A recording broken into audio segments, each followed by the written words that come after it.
Damn it. Damn it. It took me forever to get to the Mort world to find this place, and there's nobody here. I was hoping to find bodies and blood, not a boring summer camp. Wait, do you know what happened here? Yes, I'm talking to you, the person behind the screen. Do you know what happened here 45 years ago? It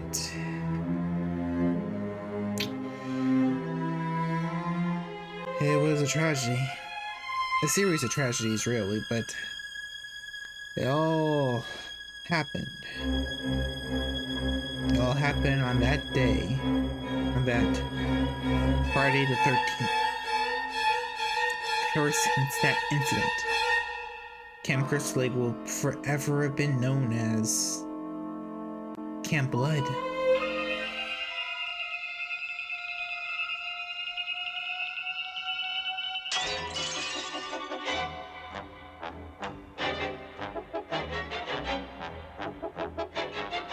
Hello, my monsters, and welcome to my look back on the entire Friday the 13th series.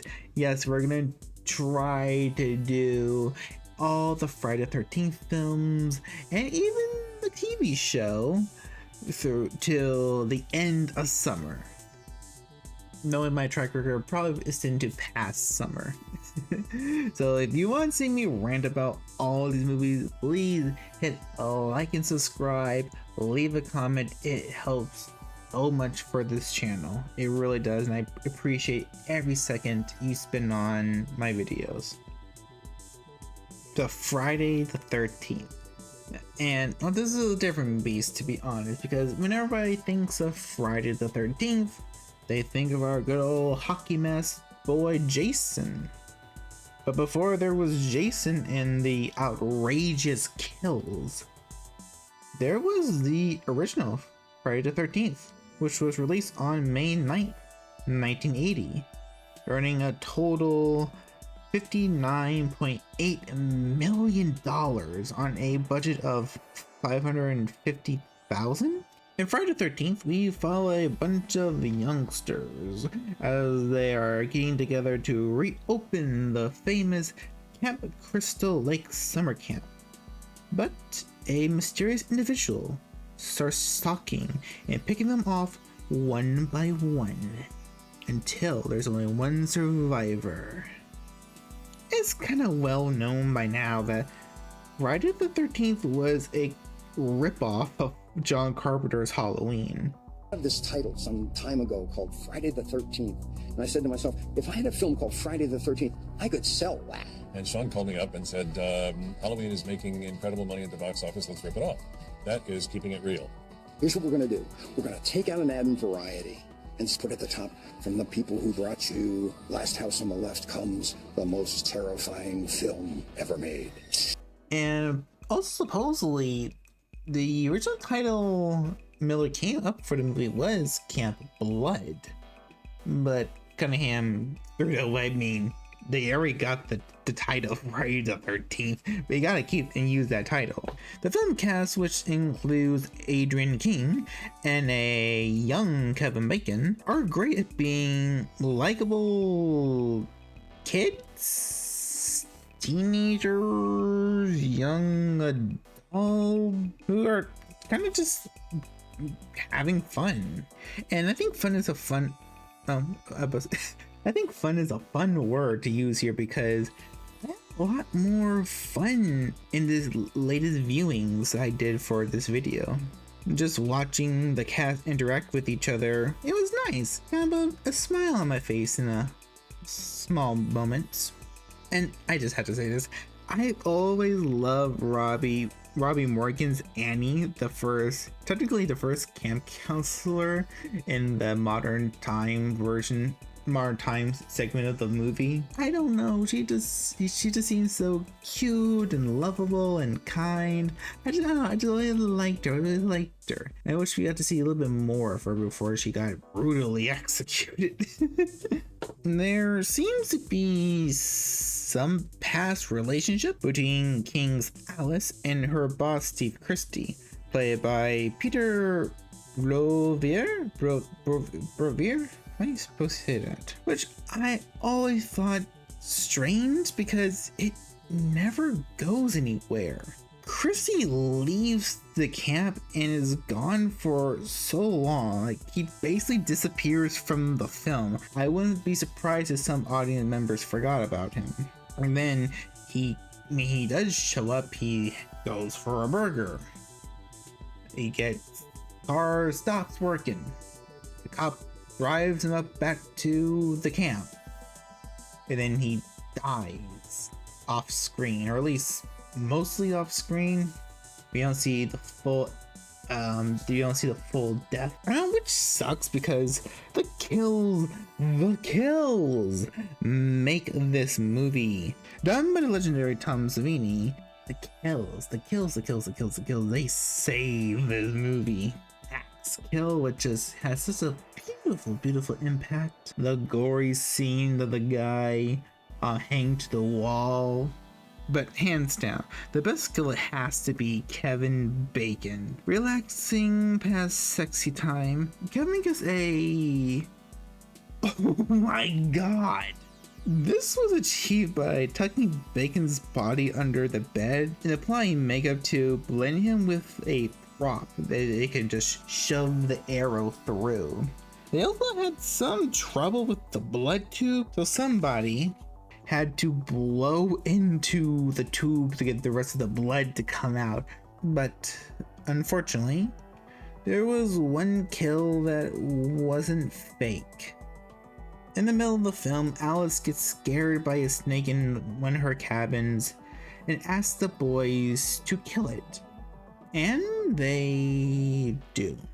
And it wasn't just like it was some wild snake that they found out in the woods, which would make it even better, but this snake was a pet of one of those crew members. It was an animal performer, and supposedly the owner of the snake outside the cabins crying after learning what they did to it. So from what I was able to read and watch, Savini asked to borrow the snake for the scene, but I'm not sure if it was him that actually swung the machete. Still, either way, yeah, it was an asshole move. It just was. There was no going other way about it. No animals had to die for a film.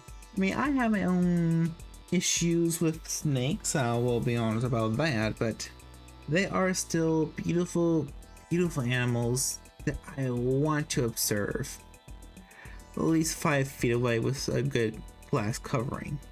Another thing that saves this film that really just makes Friday the 13th is the fantastic score by Harry Manfredini. Manfredini music makes the boring titles a freaking bop and helps give the unseen killer some well needed presence. He even created the iconic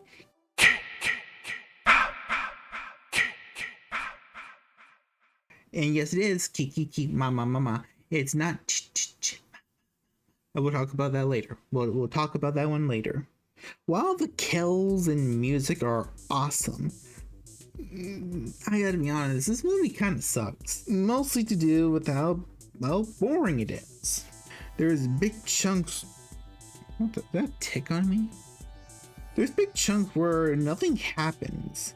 There's no character arcs, so things just seem to happen. If the cast wasn't so likable and fun, I would say this film would be borderline unwatchable because the kills are kind of far in between. So if you're not here for consistent awesome makeup, what else are you here for? You know what I mean? There's also the odd thing that this film is structured as a whodunit, but absolutely fails because there's no hints at whatsoever who the killer could possibly be. Speaking of the killer, I guess we should talk about her now. We got Betsy Palmer as Mrs. Voorhees. Yep, no Jason yet. He's just a background character. He's advanced lore. The Jason in this movie is just an innocent victim of an awful accident. But going back to what I said earlier, this movie as a whodunit it just absolutely failed. There's no hint at all about a Mrs. Voorhees. There's no little subtle hints that it could have been that person or this person. Palmer just shows up and steals the entire film, going from 1 to 100 on the crazy scale instantly. You see, this is where the comes from. Kill her, Mommy. Kill her. Don't let her get away, Mommy.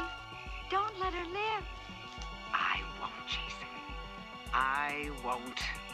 This is a Psycho reference? This is an odd to Psycho, right?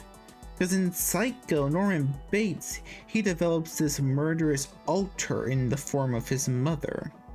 And in Friday the 13th, we got Mrs. Voorhees having some kind of, I'm not sure, alter or some kind of something where she is talking to her dead son and her dead son is responding back to her. As much as I love the final fight between Alice and Mrs. Voorhees, it's just them chasing each other around the camp and Alice being so much of a freaking dummy and not double tapping. Also the slap. Yeah, so apparently no one taught Betsy Palmer about stage slapping, and so she really just kind of swatted King around for a second. But Alice did get the best of Mama Voorhees. She took the old woman's machete and cut her own freaking head off. Love this part. I always love this part. The odd but fitting slow-mo, the noise where the machete swings in the hands coming up to grip the face, just no longer there. Wait, what? It's still going? The movie is still going? The villain is dead. What else is there to happen?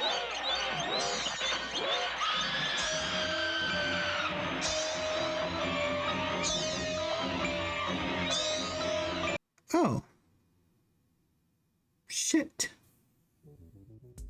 Yeah, so this is our first look at Jason before he became the big bad of the series.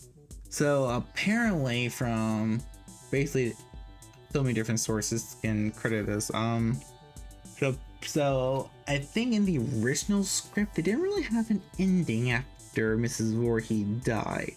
So apparently it was Tom Savini who kind of improvised this part in, taking a big inspiration from Carrie. And if you kind of play these two side by side, the original ending for Carrie and this one, once again they are very, very similar. Have a dreamlike sequence. We have somebody who is in a more of a peaceful, calm, relaxed setting. The music is all good and something boom and scary happens. But that's Friday the 13th. A long, boring mess. Saved by a fun cast, creative kills, and fantastic music. When it was first released, it was panned by critics, especially Gene Siskel. Gene Siskel hated this movie so much. He hated this movie so much that he went out of his way to post Betsy Palmer's address, her actual address, in a paper because he didn't like she was in this movie. And well, just to say, thank God he got the information wrong. Can you imagine you hating a movie so much you'd rather dox somebody? Now that scene demonstrates a very common and probably very significant technique that's used again and again in these films. We view a scene through the eyes of the killer. You never saw the driver in that last scene. Instead, you saw everything through the driver's eyes. Now, in the traditional horror movie, we often saw things from the victim's point of view, but that's no longer. Now we look through the killer's eyes. It's almost as if the audience is being asked to identify with the attackers in these movies, and that really bothers me. That's a very good point. One other thing that bothers me is that the behavior that these women are engaging in, if done by men, would be considered brave, bold, and fun. Going hitchhiking, you know, going across the country like an easy rider, very typical. A woman tries to do something like that in these films, whammo, they get sliced up.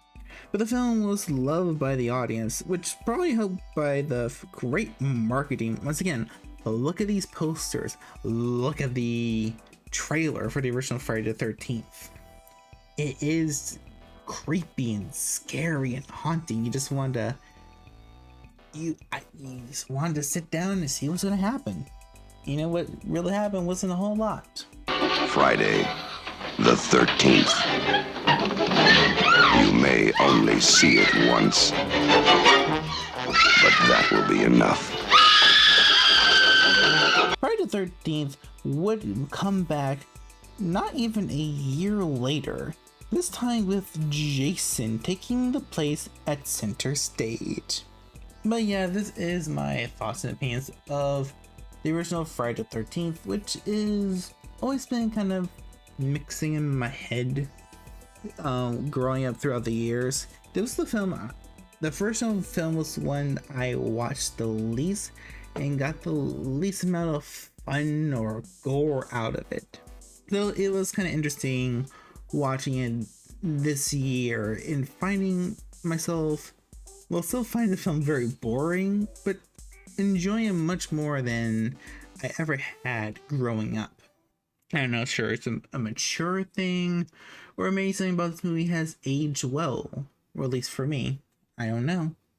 But please, if you made it this far in the video, like and subscribe. Put down in the comments below, what do you like about the original Friday the 13th? How does it place in your ranking of the whole series in general? I will want to hear your opinions, and I want to consume them. But I'll see y'all next time when we get out of Camp Crystal Lake to go to Camp Crystal Lake, but you know, just like another side of the lake. It's very confusing. You'll hear later on. Please, it's going to make sense. Trust me.